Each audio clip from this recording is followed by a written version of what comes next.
Assalamualaikum warahmatullahi wabarakatuh. Salam sejahtera, salam kebajikan, Om Swastiastu, Namo Buddhaya. Horas Indonesia, Nusantara Jaya.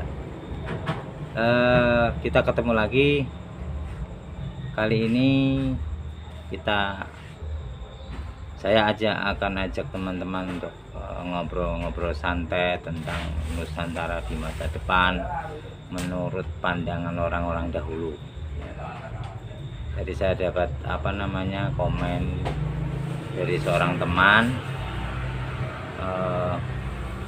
tentang Uga Wangsit Siliwangi gitu. Jadi saya juga baca sedikit tentang beliau, bahwa Satrio Budak Angon ini akan muncul di Lebak Jawa ini, dan intinya beliau kayak yang Prabu Siliwangi, yang Prabu Jayabaya, samalah dengan yang Ranggawarsita. Intinya sama. Kalau Ranggawarsita kan dia punya kitab, mungkin karena pengen dia tahu orang Jawa itu pada fanatik sama Jayabaya gitu, terus dia menulis sebuah buku, dia kasih judul diantaranya Jangka Jayabaya. Jadi itu yang menulis Raden Ngabehi Ranggawarsita gitu. Kalau Prabu Jayabaya sendiri kitabnya namanya Musarar gitu. Jadi cuman orang Jawa kan sudah begitu fanatik sama Jayabaya, sehingga mungkin Ranggawarsita menulis sebuah karya sastra yang berisi sebuah puisi pantun ya, tapi mengandung satu prediksi, satu gambaran masa depan. Bukan prediksi ya, saya gambaran masa depan, karena saya menganggap dia itu orang suci ya, ahli tirakat, dan juga dia punya ilmu agama yang lumayan gitu ya. Jadi dia dari pondok pesantren gitu menjadi murid yang sangat istimewa gitu, dari asalnya orang yang nakal gitu. Pokoknya nakalnya itu maksudnya dia tuh nggak suka belajar, jika suka main gitu. Tapi ketika sudah dia dikandangkan dalam tanda kutip gitu oleh orang tuanya sama gurunya, akhirnya dia mau tidak mau dia belajar sungguh-sungguh, dan akhirnya malah menjadi orang yang dikenang sampai saat ini gitu. Jadi Ranggawarsita itu menulis buku yang berjudul Jangka Jayabaya. Ya intinya dia itu menuliskan tentang zaman edan. Kalau enggak edan, enggak kumanan, enggak keduman, enggak kebagian gitu. Jadi tapi masih sebejo-bejonya, seberuntung-beruntungnya orang yang gila itu masih tetap beruntung orang yang ingat dan waspada, eling lang waspada gitu. Jadi tetap itu lebih beruntung. Kenapa? Ya itu tadi pernah saya ungkapkan, bahwa kadang kalau kita menilai dari sudut pandang batiniah gitu, penderitaan itu indah gitu.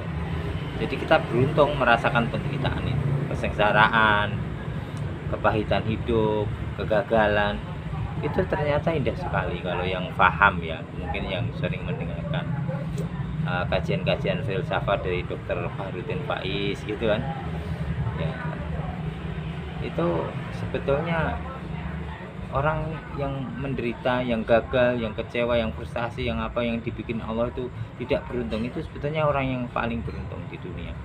Karena dia disitulah Allah itu memilih dia untuk menjadi orang-orang yang pertama kali mendekati beliau, dia gitu, Allah gitu. Oke,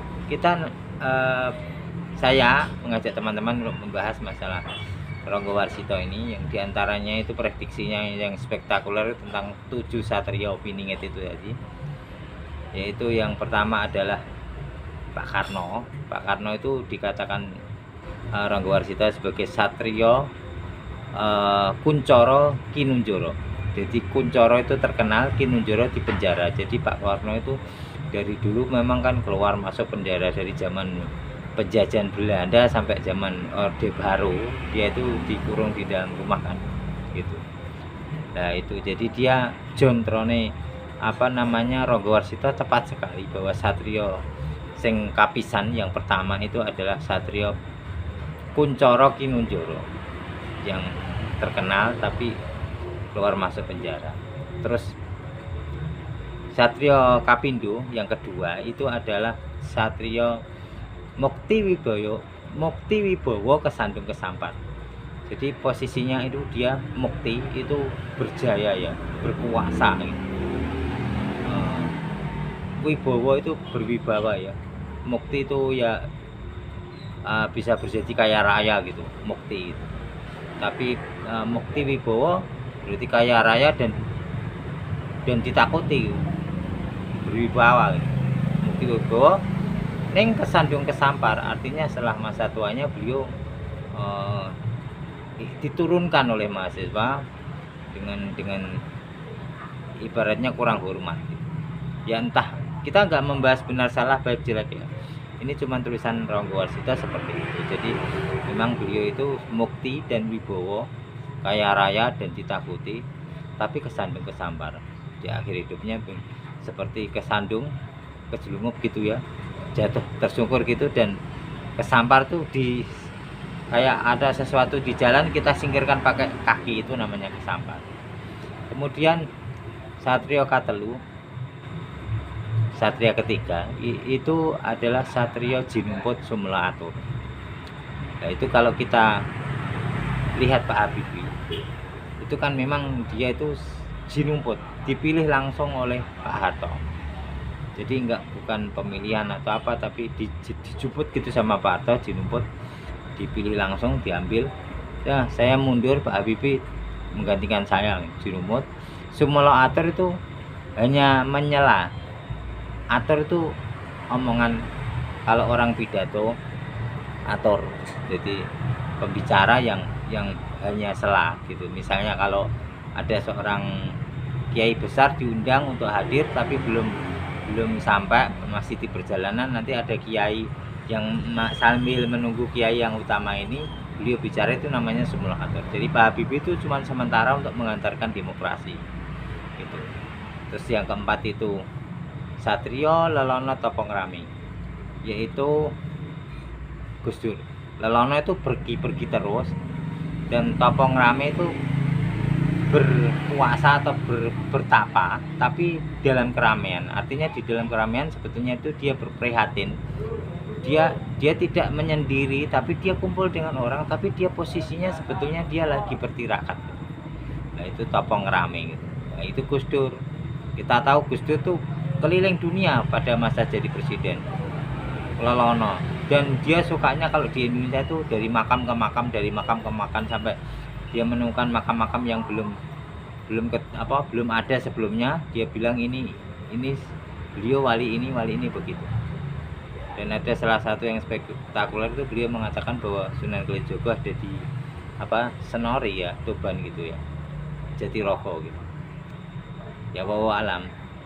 Dan di luar negeri juga beliau itu pergi sampai dia merasa itu penting, sampai kan waktu itu belum ada pesawat kepresidenan ya. Waktu itu juga dia enggak negara menyewa satu pesawat, enggak, dia ikut penumpang biasa gitu. Kadang ada cuma delegasi berapa orang gitu, kadang pernah itu 4 apa 6 orang gitu dia naik pesawat biasa gitu, reguler gitu, ikut penumpang yang lain gitu. Padahal itu perjalanan kenegaraan gitu. Yaitu karena dia memang ada menganggap penting sekali saya itu mengelilingi dunia untuk istilahnya diplomasi lah gitu. Jadi dengan alasan kan ketika waktu itu orang-orang kok malah di dalam negaranya sendiri banyak masalah, malah keliling dunia. Nah, saya itu kan menghubungi orang-orang yang bikin masalah di dalam negeri kita gitu. Jadi orang-orang itu tak tembusi supaya tidak bikin masalah lagi, karena dia yang bikin api di negeri kita gitu. Itu alasan beliau, wallahu alam. Kemudian satria kelima itu Satrio Piningit. Sebetulnya semuanya Satrio Piningit ya. Jadi ini cuman kan Satrio Piningit Hamung Tuwo. Kelihatannya kalau Satrio Hamung Tuwo kan gak enak ya. Jadi Satrio Piningitnya ikutkan. Sebetulnya semuanya Satrio Piningit, ada 7 kan Satrio Piningit. Satrio Piningit Hamengtuwo. Jadi beliau itu kenapa ditekankan Piningitnya, ya bisa jadi memang pada masa Pak Harto dia itu dipingit, nggak boleh keluar negeri, nggak bisa kuliah saja di DO sama universitasnya gitu tanpa alasan yang jelas gitu. Jadi keluarga Pak Karno waktu zaman Pak Harto juga itu kan apa namanya kayak di embargo gitu ya, ekonomi dan pendidikannya gitu. Jadi Satrio Piningit Hamengtuwo ya, Hamong itu hanya, tuwo itu hanya tukulan, tunas gitu. Jadi ketika pohon ditebang tumbuh tunas, itu Hamengtuwo. Jadi pohon itu namanya Soekarno, ketika tumbuh tunas itu namanya Soekarno Putri. Nah, jadi beliau itu besar karena membawa nama Soekarno. Jadi Hamengtuwo itu yang bilang Ronggo Warsito ya, bukan saya. Jadi memang logikanya begitu. Kalau kita menghormati beliau kan karena sebagai anak proklamator gitu ya. Tapi secara bidang yang lain mungkin enggak ya, mungkin kurang kalau menurut saya gitu. Jadi karena mungkin beliau kok dulunya kan dipingit gitu, jadi nggak sempat mengecam pendidikan yang tinggi gitu. Nah, itu masalahnya gitu. Kemudian yang keenam adalah Satrio Pambukaning Gapura. Jadi SBY ini pada saat setelah reformasi, SBY ini yang benar-benar punya kans karena dia itu parlemennya waktu itu mayoritas mendukung dia menangnya juga selisihnya banyak gitu ya. Kemudian jadi dia berani membuka-buka, keran-keran itu dibuka semua. Saya pernah gitu dibilangin seorang pegawai di Pemda di kabupaten saya itu ngomong kalau 2005 zaman Pak SBY itu dana turun tuh, semua dinas mendapatkan dana turun tuh, tapi tidak tahu apakah dana itu kemana. Dia juga enggak memastikan, tapi dia ada indikasi dana itu lenyap begitu saja. Nah itu Pak SBY pada masa itu sudah mencoba untuk membuka Gapura gitu. Cuman ketika cara wong omong kotor gitu ya, cangkem melek. Ketika membuka Gapura, dia lihat banyak setan di dalamnya, beliau kurang berani gitu loh, kurang berani. Wah, ibaratnya kayak sindikasi itu luar biasa gitu. Kayak di Meksiko itu, kalau di Meksiko kan ketahuan gitu kartelnya siapa gitu, Escobar gitu, Pablo Escobar. Kalau di Indonesia itu kan nggak kelihatan gitu, ternyata lebih besar gitu ya. Nah, jadi Pak SBY mungkin takutnya bukan takut dirinya, enggak, takut akan banyak korban kalau dia berbuat gitu. Pak SBY memikirkan rakyatnya itu nanti kalau ini benar-benar akan banyak korban, makanya susah sekali untuk sesuatu kayak membeli telapak tangan, nggak bisa gitu. Jadi saya paham juga gitu, itu awal-awal gitu. Ternyata setan-setan sudah sejak zaman Belanda kan sudah banyak gitu, setannya, dan mereka selalu metamorfose gitu. Nah, gitu. Nah, kemudian satria ketujuh itu Satrio Pinanjito Sinisian Wahyu. Pinanjito itu pendeta, kiai, biksu, pendeta, terus rahib, pokoknya pendeta gitu, orang yang itu Brahmana. Satrio Pinanjito Sinisian Wahyu. Sinisian itu didampingi wahyu. Wahyu itu ya sesuatu yang wahyu yang dari Tuhan semesta alam itu membisikkan. Jadi kalau kita berpedoman pada omongan Ronggo Warsito ini, kita tetap akan percaya pada Jokowi. Beliau itu pasti punya maksud tertentu yang seolah-olah kalau kita itu nggak ngerti maksudnya apa ini, termasuk memaksakan untuk bikin IKN dan sebagainya, kita kan nggak ngerti.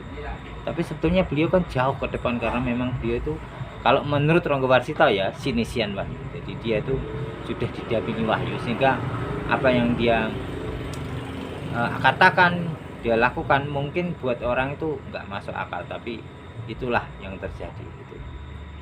Misalnya, makanya saya selalu percaya pada beliau walaupun orang menuduh beliau yang enggak tentang Gibran, tentang Kaisang, tapi saya yakin beliau tujuannya mulia, enggak pribadi gitu.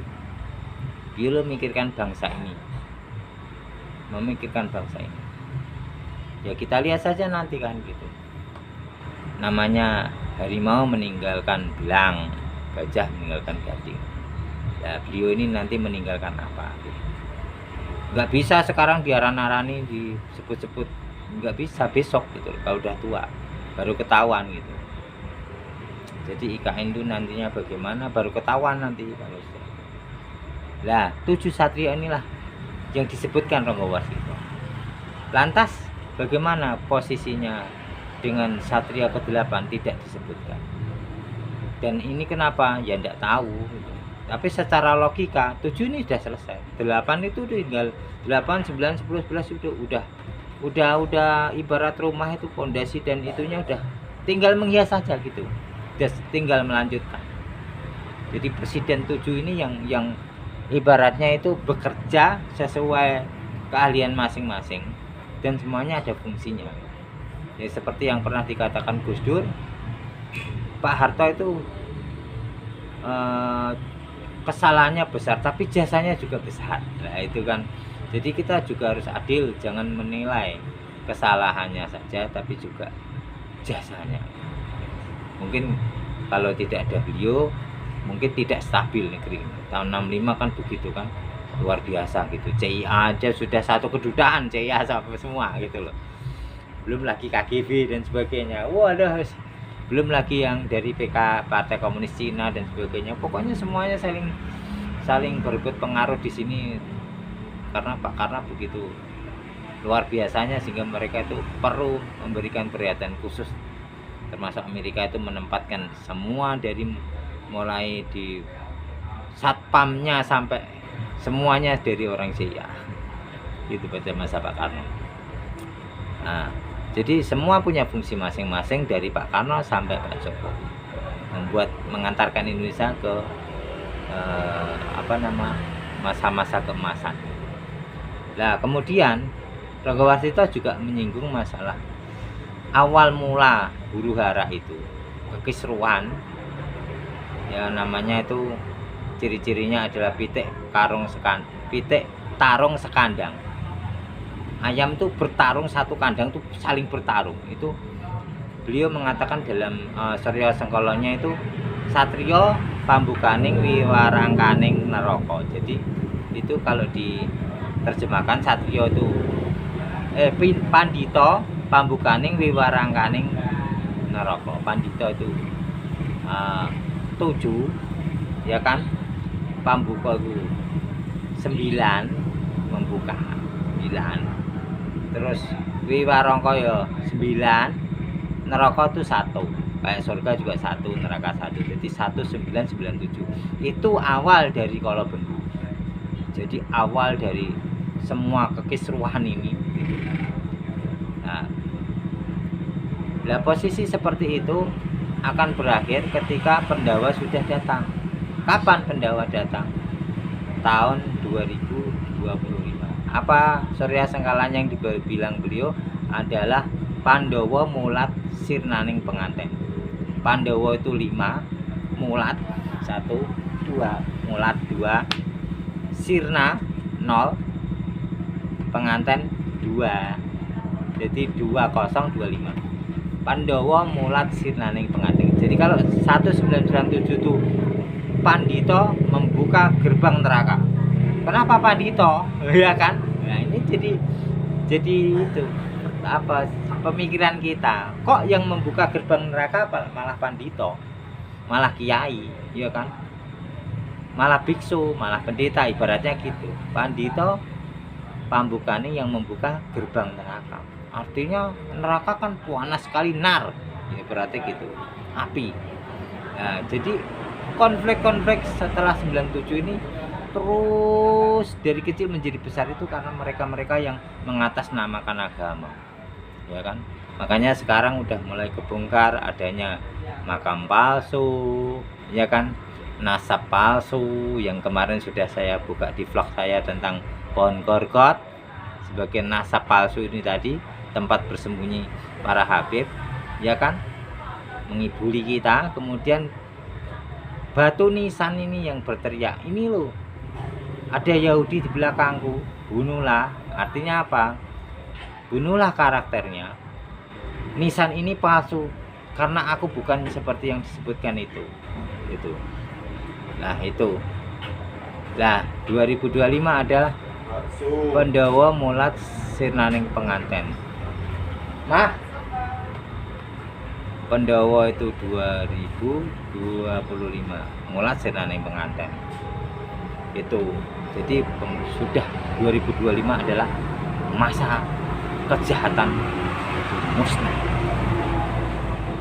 Tunggu ya, 2025 nggak lama lagi Pandhawa akan turun tangan untuk memusnahkan kejahatan.